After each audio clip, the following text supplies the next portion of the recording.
Welcome to Transformational Thinking for Health Leaders.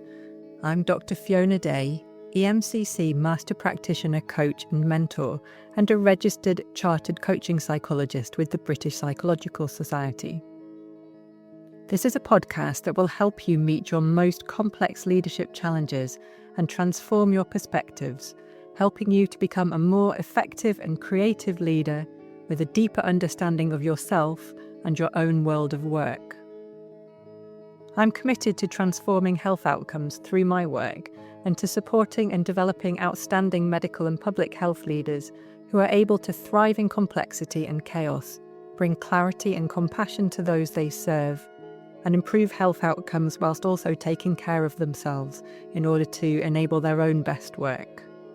I hope you enjoy listening to today's episode.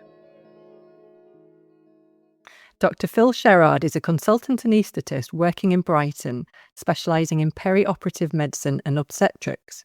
He is lead for anaesthetics at Brighton and Sussex Medical School and works as a freelance digital instructional designer for Health Pro Match. He's recently completed a foundation course at the Academy of Creative Training in Brighton and is currently performing on the Camden and Lambeth Fringe. Welcome to Transformational Thinking for Health Leaders, Phil. Thank you very much, Fiona. Hi. Hi, thank you. So, Phil, tell us about your early career and your journey to becoming a consultant anaesthetist, please. So I think my early career is pretty standard in the sense that I finished school, I got my A-levels, I went to medical school in Nottingham. I bumbled through with a fairly unremarkable academic career, I'd say, at Nottingham, probably slightly below the average student, if I'm really honest.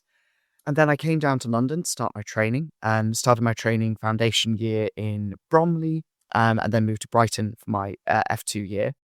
And then had no idea what I wanted to do at all with my future medical career. I liked everything. I loved surgery, I loved medicine. I enjoyed every single attachment I'd done. So I went out for drinks with a careers counsellor at the time, who said, I don't think it will take me long to figure you out. And at the end of a couple of hours, he said, you just really seem like an anaesthetist. Why don't you go and do that? I'd never had an experience in anaesthetics. I did a taste a week, enjoyed it as I'd enjoyed everything else. Applied for ACCS training. I think it was the first ACCS year of training. So that's the Acute Core Common STEM program, and that feeds into anaesthetics, critical care, acute medicine, and accident and emergency. And it's a really fun 2-3 year training program that sets you up to progress further in any of those specialties. And at the end of it, I went into anaesthetics. Went straight through my training, didn't take any breaks, and got really fixated on the idea of getting to be a consultant.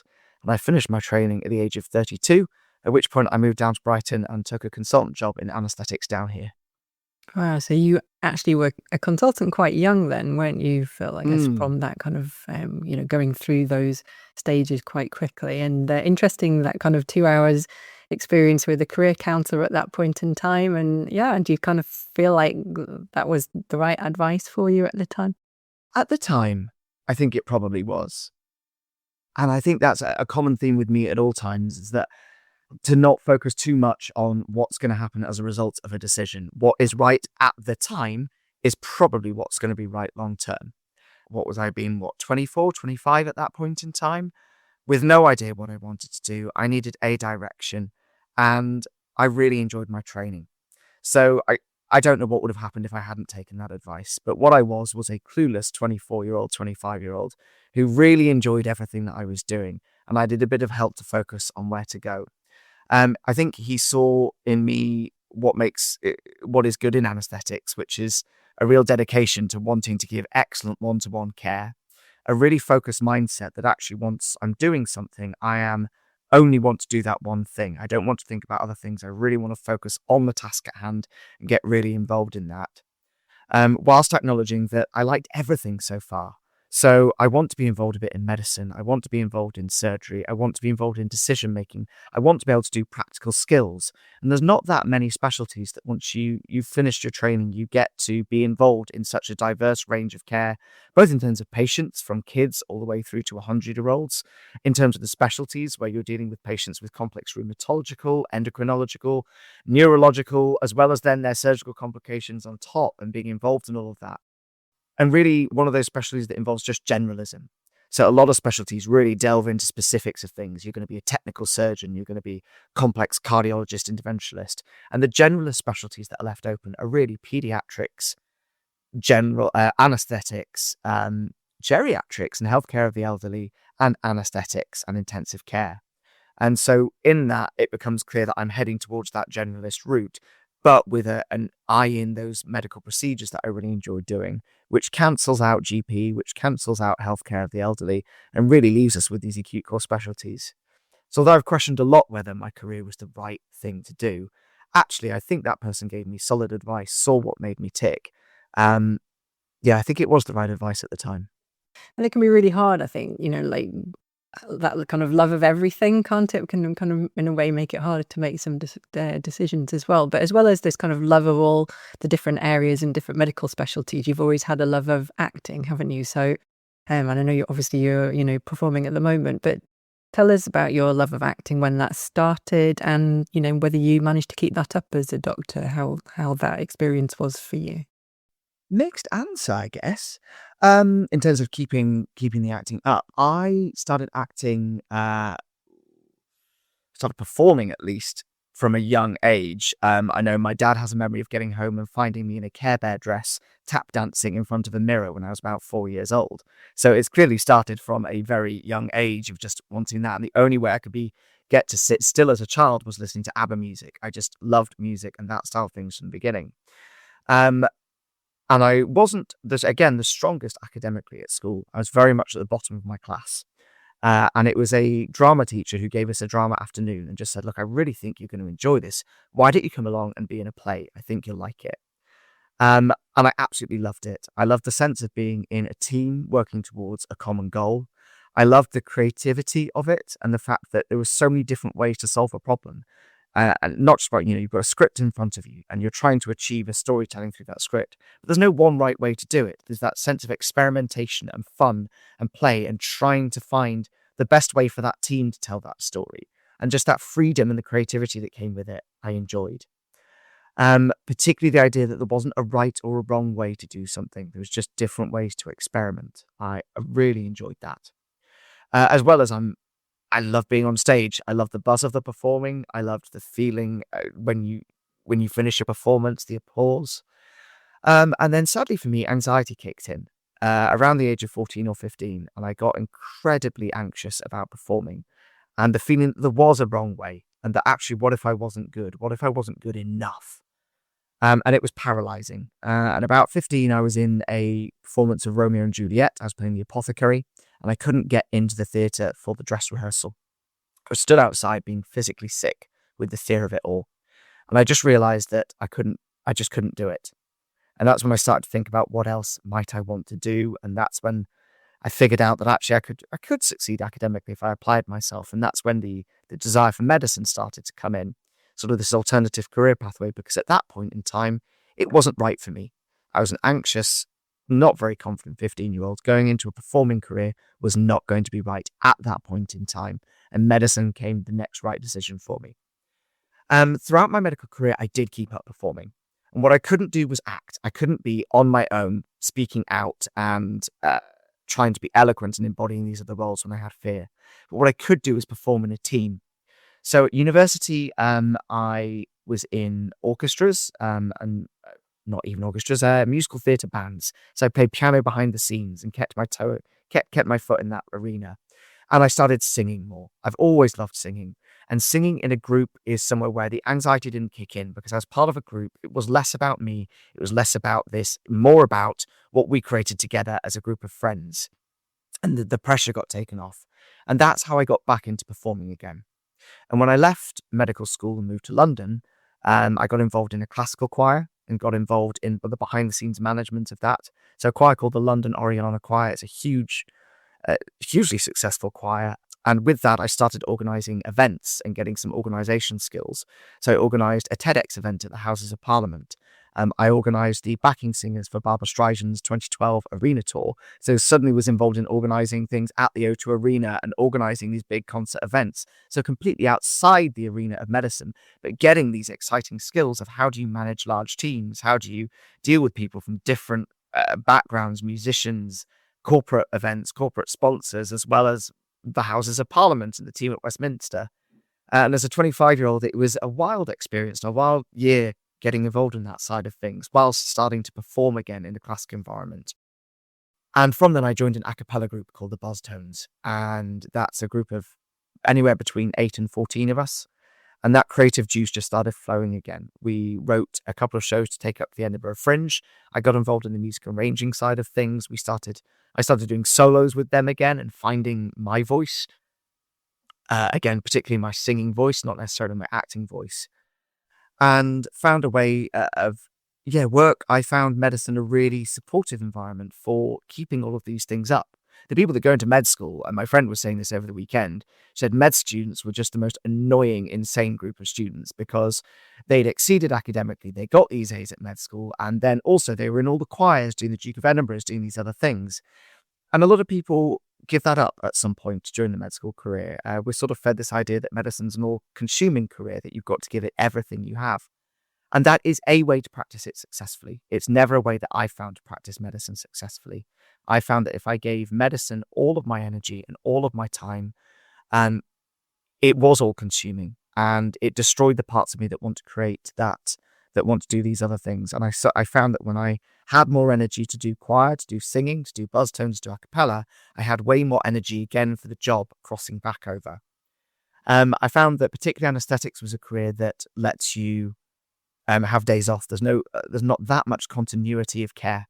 So if I'm not there on a day at work, it's all right. Somebody can fill in for my position. So there's this flexibility in the career that allows me to, for example, a few years ago, I had 4 weeks of working singing. So I did a week and a half doing rehearsals in a warehouse in West London with Madonna, where I was backing singer for Madonna. We then went out to the Eurovision Song Contest. Sorry, this was longer. It was in 2019, before the pandemic.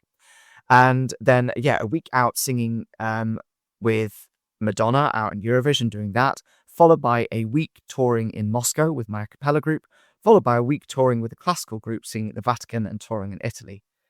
And work were all right just to sign me off for those 4 weeks. And there wasn't that issue, what will happen to your clinics, what will happen to your inpatients, because that doesn't exist in anaesthetics. So, work have been really accommodating in trying to find a way to let me keep up this performing side of things. And then a couple of years ago, the acting bug hit me again. And suddenly something about approaching 40 and realizing that no one's thinking about me as much as I'm thinking about me. No one's thinking, is he terrible on stage? Is he, I'm just part of an ensemble group. Just that confidence that I built up through the years of performing bit by bit, getting to this point where that anxiety hasn't gone, but it doesn't control me anymore. And I realized I could probably get back on stage again. And that's when I started. I attended a foundation program at the Academy of Creative Training, which finished a couple of months ago, maybe 6 to 8 weeks ago now. And as it came to the end of that, realized that I could actually start applying for professional acting jobs. And so I've just finished my first one at the Camden Fringe, a fun show called the Swedish Furniture Store Musical, a Fringe production, a new musical. We won't name the Swedish furniture store that it's based on because we don't wish to get sued. But and again, work just that accommodating of being able to swap shifts around, to swap days around, to have that flexibility to keep that performing side of. And I don't think I'd be as good an anaesthetist if I wasn't able to keep up that performing side that just gives that joy, light, creativity, and sense of play in your life that I think is important in anaesthetics as well. The idea that there's not a right or a wrong way to treat a patient, there's not a right or a wrong way to approach a decision, but there's got to be a sense of creativity and freedom. I think particularly as we see a more complex elderly group of patients coming through, where I'm getting emails about patients in their mid-90s wanting procedures that we'd never have considered 10 years ago, but suddenly we're now considering actually the objective isn't to get somebody better. The objective is to give somebody the right quality of life that they wish to have before they die. And it's a real shift in that decision-making process that I think the creativity and the play and the no right or wrong and the creative problem solving that comes about from acting, singing, all of those things applies in these situations where we've got to throw the traditional sense of what we define as a good quality of life and say, actually, my opinion on this doesn't matter. What matters is a patient-centered decision-making process, and there needs to be creative problem-solving solutions to get to what is right for them, not what we historically think is right and are told at medical school. Sorry, that was a long, convoluted answer, Fiona, to how do you enjoy acting in your career? There we go. Yeah, well, fascinating. And thank you for sharing that. And I'm sorry to hear that you had some difficulties with it when you were younger. And I really love how you've kind of found a way to re-engage with it, because clearly it really feeds you. And I think there's something around that creativity, like you say, from a psychology perspective, that actually it helps to shape your brain in a different way, to which then enables you to be able to deal with these more complex scenarios in the workplace as a clinician and as a leader as well. And I think, that you don't get that through the kind of more traditional rote learnings, following nice guidelines type way of thinking. This kind of really does help you to regrow to grow your brain in different ways, that then does put you in a really good position to be able to deal with the level of complexity that you're facing in your clinical role as well. And funnily enough, I've just come back from the Edinburgh Fringe for a few days last week. We're recording this in Oh, brilliant. we're recording this in late August. Did you see anything good? What did you see? Well, I was there to see a friend's daughter's production, 22-year-olds from Jacques Lecoq Acting School in physical theatre in Paris, and it was a show about neurodiversity and sexual identity, and it was fantastic and just so innovative. But I went to Edinburgh Medical School myself because I was backstage manager for Death of a Salesman at the Fringe when I was 17. So yeah, I kind of totally love that world as well, but I've never been on the stage. But yeah, thank you for sharing all of that. And I guess you were just kind of like touching on how you integrate this into your day job, and the anaesthetics has meant that because it's kind of more shift work, that it's been easier to kind of integrate your different areas. So, I mean, obviously you have quite a complex portfolio these days, and we'll kind of come on to some of the other areas of your role in a minute. But in terms of how you integrate your portfolio now and your job plan, and how did you go about kind of negotiating with your managers, your colleagues? I thought it was utterly undoable. Honestly, it felt like such when I was sat thinking, when I realized that how many years ago that I wasn't happy with my career as it was, with this kind of main strand being anesthetics, and set out on a process with a careers counsellor, yourself, hi, and set out on that thing of actually what drives you and what do you want out of your life and what do I want out of my career. And as you say, there's this weird complex portfolio that starts to develop where anesthetics was a part of it, but obviously teaching for me and education was going to be a big part of it. Creating and learning new skills was going to be a part of it, and that brought in some of the digital education side of things.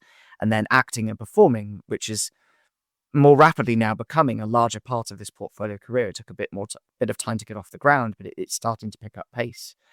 And it felt really unachievable.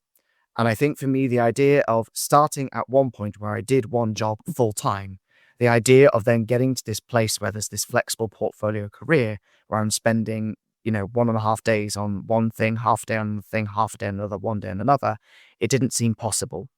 And for me, the main bit of advice I wish I'd heard a little bit earlier was just breaking things down into chunks. That it is impossible to get from point A to point Z and see that as an achievable thing. And if my goals are too far in the future, and if I'm thinking too far in the future, it's too overwhelming. My brain simply can't compute of several years of work it takes to get from one point to another. But it can compute of the next right step.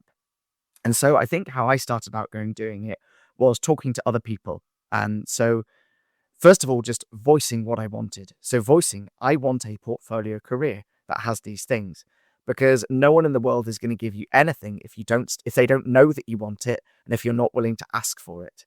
So this kind of getting rid of the fear and the anxiety that's unachievable first, and saying, well, I'm not trying to achieve end goal here. I'm just trying to achieve next right step. So the next step is to voice my wants to the world, start talking to people who then say they've had similar careers and similar experiences, and finding out how they did it. By doing that, I started to talk to really interesting people who a colleague who'd started a company called Health Pro Match, and she was starting to integrate that into her clinical career.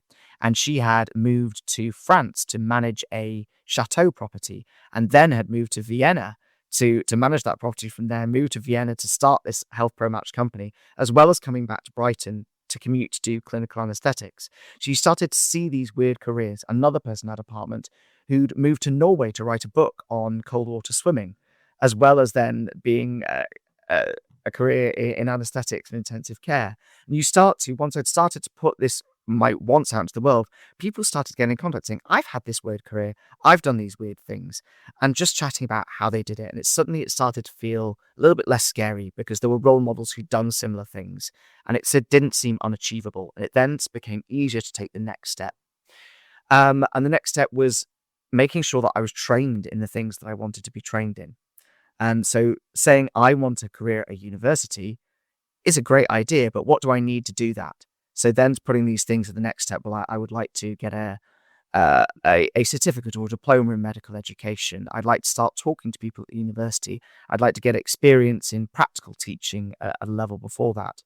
With the digital education things, again, what do I need to do? Well, I need to train. I need to get a qualification. I need to start networking in that environment and getting a diploma from I can't remember what it's called. Wow, that has slipped my mind. I spent 6 months studying there. Anyway, at a institution that will come back to me at a later point. And again, with the acting, I need to start networking, I need to start training. So getting the skills, so starting to acquire skills. And practically talking to the people in the department. So talking to my general anaesthetic lead, and then the lead for anaesthetics as a whole, the clinical lead, and saying, this is what I want to do. I want to start getting a portfolio career. And starting to be flexible in the job planning. So realizing, one, that I'm an asset to the department. Even if I'm not working full time, I'm still an asset. I've got years of experience. I know the department knows and likes me. So although I won't be working for them as full time, I'll bring that. And also, I'll bring all of these other skills from the area to the department to help mentoring trainees. Even with things like the anxiety, seeing trainees in difficulty who are struggling with certain things, actually, I've got experience in that. I can help them with that. And realizing that I'm worth more than just my clinical skills. I bring more than just that to the department, giving the confidence to ask for what I would actually like. And then just being blunt and saying, look, I'm not saying this is definitely what's going to happen, but what I would like to only work 1.5 to 2 days of clinical anaesthetics a week. I would like to be involved in educational supervision. I'd like to be involved in education with the department, but I'd also start to want to work with the university and working for a day with them. I'd like to work in this other portfolio, and I would like flexibility in my working pattern that allows me to attend auditions, that allows me to work in theatre, that might allow me to ask for rather last minute time off at some point in the future and have that flexibility. And that conversation then opens up with, okay, well, that works. That can potentially work, but what we're going to need from you is then greater flexibility in other working times. So it might be that during school holidays, we might ask you to be a bit more available. So when we've got more people off in the summer, we might need you to be around a bit more during those times and work a bit more intensely during those times. Or if somebody falls sick, a bit more flexibility in providing more last minute cover on shifts, which if I'm doing it for no reason is exhausting. But if I'm doing it because I know that being more flexible there gives me the flexibility to live the life I want to lead, perform, and have those times off, then it doesn't become exhausting. It becomes an investment in what I want to be doing as the other parts of the portfolio career. So summarizing, for me, it was about realizing my wants, vocalizing them, realizing the training needs I have to make sure that I'm desirable in those jobs, realizing my own self-worth, and being open-minded to not just say what I want, but to realize what can I give the department to help make sure that we've got a mutually beneficial relationship. Because let's be honest, at the end of the day, performing on fringe musicals pays a grand total of £13 an hour if you're lucky. So I do need my clinical job because it helps pay for this lifestyle that I'm enjoying. Did you know that workplace coaching is very well established as an evidence-based intervention for leadership, career development, and increasing well-being, with over 10 systematic reviews and meta-analyses consistently demonstrating this? It's also been found to be very effective in a recent systematic umbrella review of leadership training in healthcare specifically, as well as in other systematic reviews and meta-analyses of medical leadership development. And did you also know that coaching psychology, a subspecialty of both coaching and also of psychology, was shown in a meta-analysis to be even more effective. If you're enjoying this or any episode, please would you help me as a coach and coaching psychologist to contribute to transforming health outcomes and supporting health leaders by sharing my podcast with a peer or colleague. Thank you, and now back to the podcast. And there's something in that, isn't there, around, I suppose, the kind of the negotiation and the fair exchange. So it's got to work for both parties, but it does start with that getting really clear about your needs. And that's a kind of quite a complex, nuanced thing to really uncover. But like you say, being able to identify it and then articulate it actually is then halfway house to actually making it actually happen. So thank you for sharing that. It sounds like you've got some great negotiation skills as well in terms of, how you've been able to secure this, because actually, every senior professional, whether they're a, doctor, public health leader, or from any kind of background, actually, it is about that whole self, isn't it? And if you're not able to express part of you that's really important because you're kind of fully working in a particular area that's not allowing you to express part of yourself, then that's kind of not sustainable for most people in the long term. So you've kind of moved into digital medical education over the years as well. So tell us about this, Phil. What are you doing around this, and where do you see digital medical education going in the future? For me, it started, I enjoyed teaching throughout just getting involved with teaching in departments and things. And in my ST6 year of training, I did a education fellowship at UCL, and working very closely with Abby Whiteman, Rob Stevens, and Dave Walker, part of the education team there. And that year was very little clinical. It was 1 day a week clinical, and then the rest of the time working on a project. And the project that we decided I would work on was something called a massive online, a MOOC, massive open online course. And it was going to be on perioperative medicine. So perioperative medicine was something I wasn't that interested in at the time. And that for me was one of the pulls. I loved learning new things. And there was this idea to learn about a new specialty, get really involved and engrossed in it, and to write a course. And the idea was to create a course that would be digitally accessible and asynchronous, so anybody could learn it at any time. But you could also sign on with a cohort and do it all at the same time together, and be involved in a community of learning. And it would be about doing the entire course, so all the pedagogy, so creating the course design, creating the learning objectives, doing the micro learning aspects of laying out each week how it would look, and then creating all of the content. And it was a project that myself and Abby Whiteman worked on very closely. And I did a lot of the bulk work of the content creation, and then together we did a lot of the more high-level design work. And it was great to work with someone like that. And it suddenly involved developing all of these new skills, because I suddenly had to create videos, edit videos, and create this online environment. And there was a supportive team we did it with a group called FutureLearn. And suddenly just seeing this course come together, something that we'd created and launched, and it's been studied by about 43 or 44,000 people online now.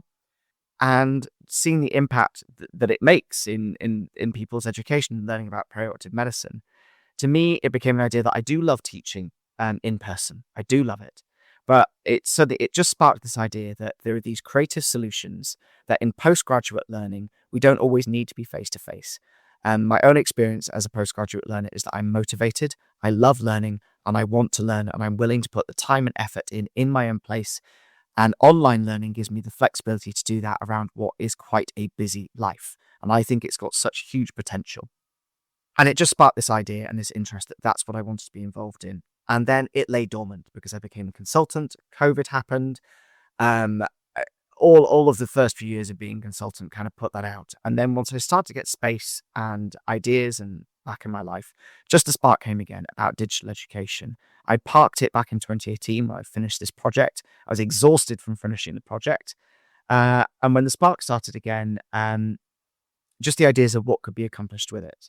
And it started a bit during COVID because we couldn't have in-person teaching. So there was the problem-solving idea of how do we keep people updated on the changes that are happening. One example being that we had drug shortages. So suddenly we had to teach an entire department how to use different medications in spinal anesthetics and how to care for them post-operatively. The only way we could do that was with a digital solution. At the time, I was lead for maternity and midwifery education.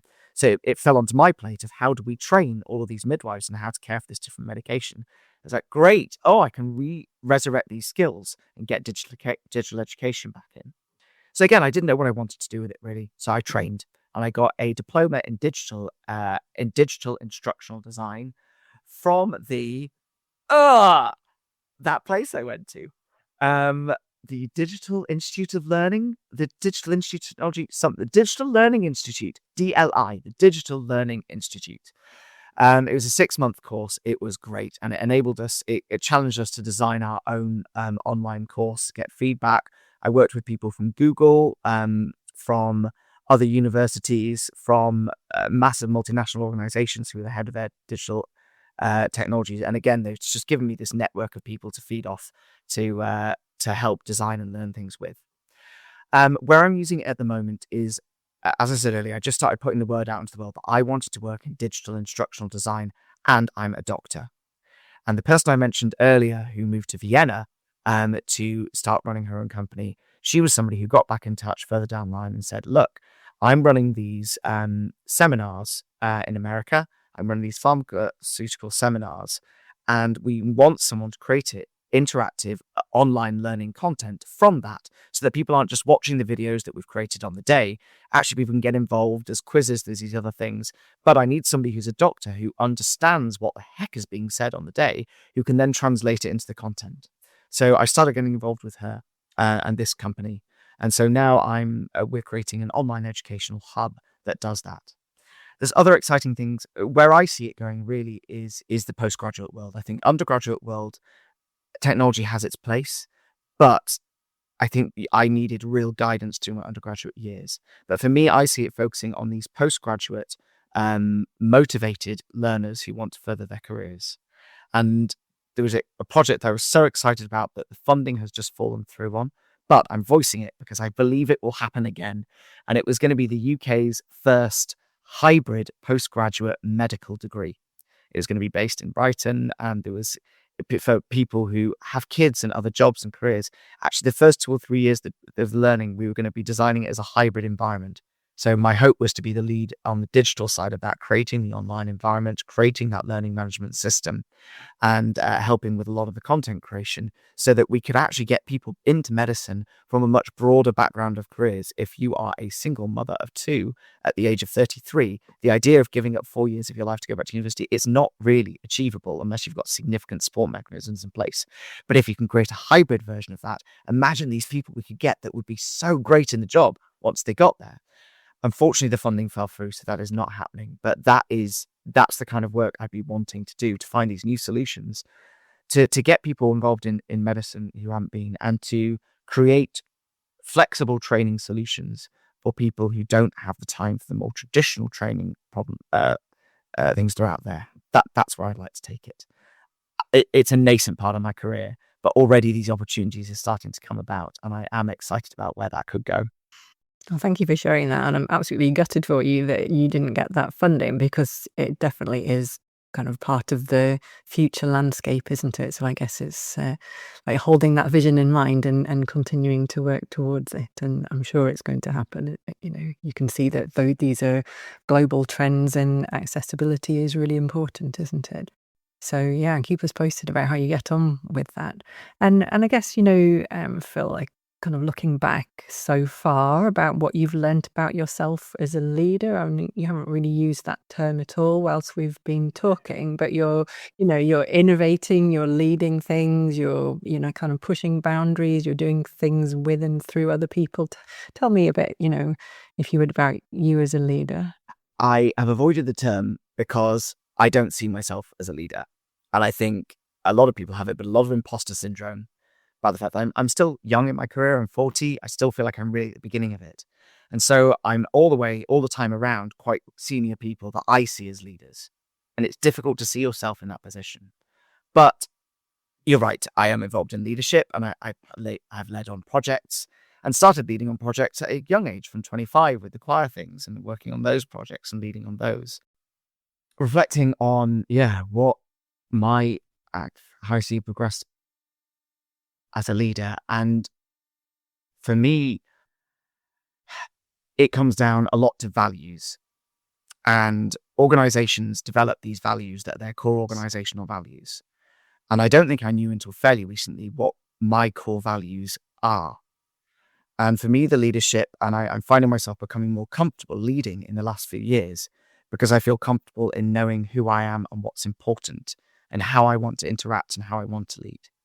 And for me, that's things of honesty, open-mindedness, willingness, kindness, and adventure.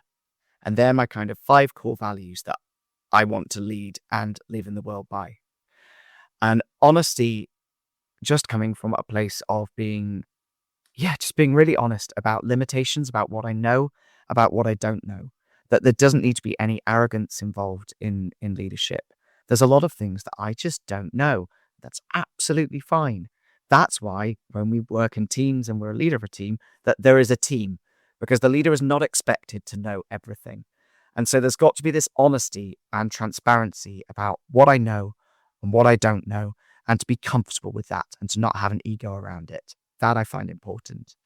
For open-mindedness, again, it stems from that honesty of what do I know, what do I not know. I've got to be open-minded about the idea that other people know the answer to things that I don't know. And for me, this is where a portfolio comes in, really minding keeping that idea alive. That when I was just working mostly in clinical medicine, actually I'm mostly as a consultant anaesthetist in a position where I'm leading most days, where people tend to not deferential, but they tend to defer to my decision that I make. And it's easy to get into this mindset that I know what I'm doing, I'm a consultant anaesthetist, blah, blah, blah. But then put me in a room with a bunch of 18-year-olds working on a musical. Suddenly, of course, I'm not the person that knows the most. And I've got people who are barely out of secondary school teaching me about things, and I'm learning. So that open-mindedness that in a team, somebody's probably going to know more than I do about almost everything. So having that open-mindedness to listen to people, and then the willingness to just do it. The willingness to say, okay, great, we've got these ideas as a team. I'm now going to make this decision that we're going to go with this person's idea, or we're going to go with my idea.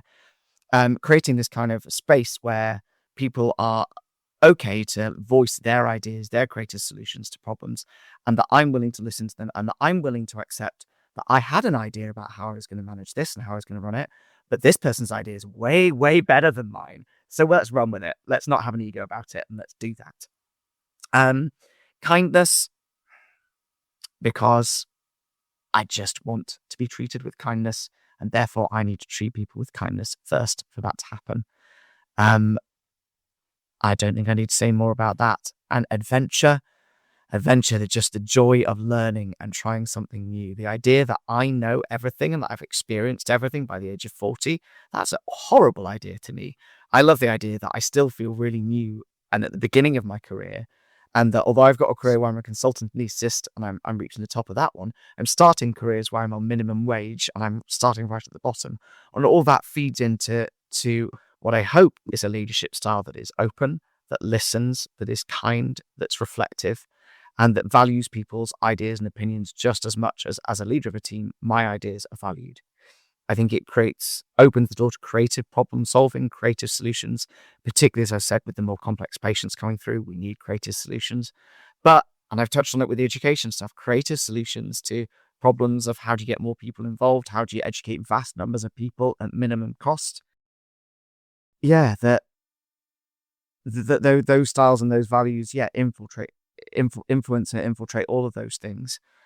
And the more I've spoken about it, maybe the more I've convinced myself I do have a leadership style. And that's present in my clinical anesthesia. It's present in my university work. And particularly with students, how fun that a 20-year-old medical student, when I've got a room of 13 of them together and we open up a discussion, I've always learned something from the discussion. You know, the 20-year-old, 30-year-old medical student knows more than I do about some things because they've read about it more recently. I've just got to be open to it. Thank you. So I love that sort of, values-based leadership and being clear about your values and then being really congruent about how you express yourself in the world. Because really, at the end of the day, the only things that we can control or have some control is what comes out of our mouth and what we do with our bodies. And I love that kind of like beginner's mind, that openness to learning and the excitement and enthusiasm that you get from that and kind of I guess then role modeling that to other people in terms of how powerful it must be for a medical student to see a consultant anaesthetist, their kind of teacher, their educator, being willing to learn, and how validating that is for other people as well. So thank you, Phil, for your time today. It's been absolutely wonderful hearing about your career so far and kind of all these different elements that you're integrating into something that really works for you. And I'm really excited to see what you're going to go on and do in the future. But thank you ever so much for your time today. It's been wonderful chatting with you. Thank you, Fiona. Really nice to chat to you as well. And apologies for waffling at points. Thanks ever so much. If you've enjoyed this podcast and would like to find out more, head over to www.fionadayconsulting.co.uk and you can receive 3 hours of free CPD through my Health Career Success Programme. And there's loads of other resources to support you as a medical or public health leader on my website too. I greatly value any feedback and to know what you would like more of, so please don't hesitate to get in touch with me at fiona@fionadayconsulting.co.uk to help me to better meet your needs. Thank you for listening and for your commitment to transforming health outcomes.